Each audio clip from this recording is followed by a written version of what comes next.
Hello and welcome to Tuesday's art class. I'm doing an art history segment this Tuesday. I'll also post the rest of, one more picture from the SpongeBob four-piece painting. And we're gonna start with Michelangelo. Now, the reason why Michelangelo I chose for him to be my topic is because I've been collecting a lot of artwork and designing my artwork around his artwork. I figure, I don't know why, but sometimes I'll just wake up and start reading these books. On that note, I do challenge everybody to work more on your craft and the things that you like to make and then perfect that. That is why I'm having art history class today and also drawing class. So I'll have two stations. The first one will be for art history. The second station will be our drawings and painting. So with the SpongeBob painting, I'll do another video, and this video is about 2 books on one artist. His name is Michelangelo. The book on your left is about the little journeys that Michelangelo had, and the book on your right is an actual book with sculptings, paintings, pictures. He also created artwork from the Bible. I looked in there, he has Malachi, Daniel, the Nephilim. So with him being such a extravagant artist, I wanted to go ahead and bring him out. Not only did he draw, paint, he also sculpted. He's known for his sculptures. The picture that is on the front has been broadcasted all over the world. And I really appreciate great artists. So that's why I'm doing today's class, Tuesday's art class, on Michelangelo. I feel that he's one of the most, if I had to take like a poll who I would actually want to teach me to paint, you know, if I was back in that time, it would have to be Michelangelo. I would definitely want to be one of his students, sitting in his class, if that, were a thing. But so at least he left these books, so I'll be able to go through these books, and I'm very passionate about his artwork. It just brings so much information and light.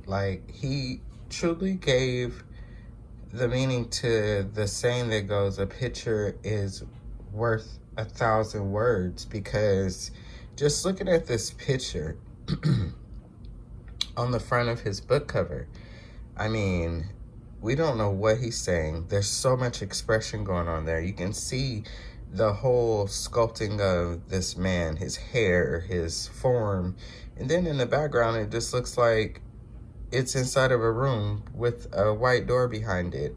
So this book and the painter's book are 2 books.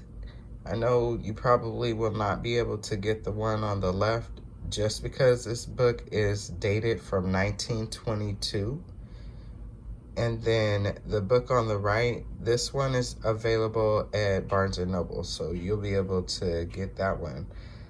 This book over here is just like a gem. I found it, I collected it, and if I open it, let me open just one little page. I have to open it careful. This is 18, that's vintage. So look at these pages.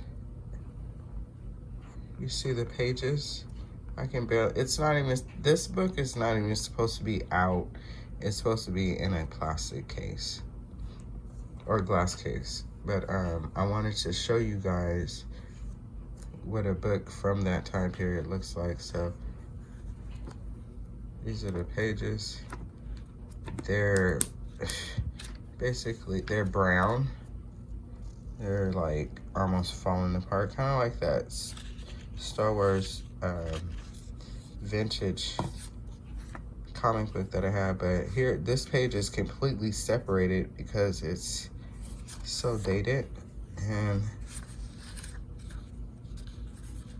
yeah, I'm gonna definitely have to do some archiving with this so that I'll be able to get this book. But this is how they used to make the books, and this is kind of like the Bible paper. You see how thin it is, and it's see-through.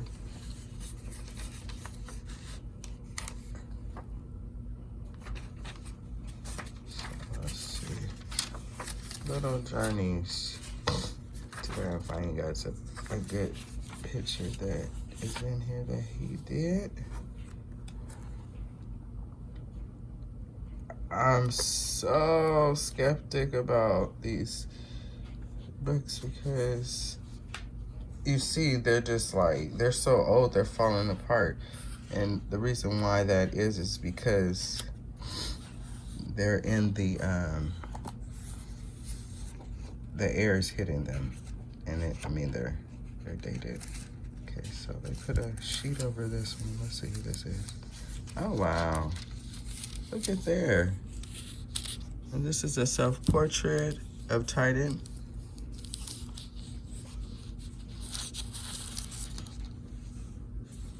And let's read it. Titan, by a few strokes of the brush, knew how to make the general image and character of whatever object he attempted.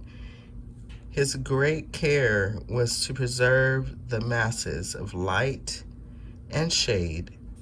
Okay, so basically what they're saying is this painter is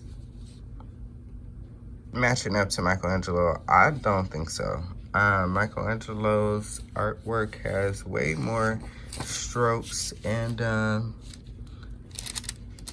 don't know. They're trying to rank this picture in this book. So these are just journeys of artists.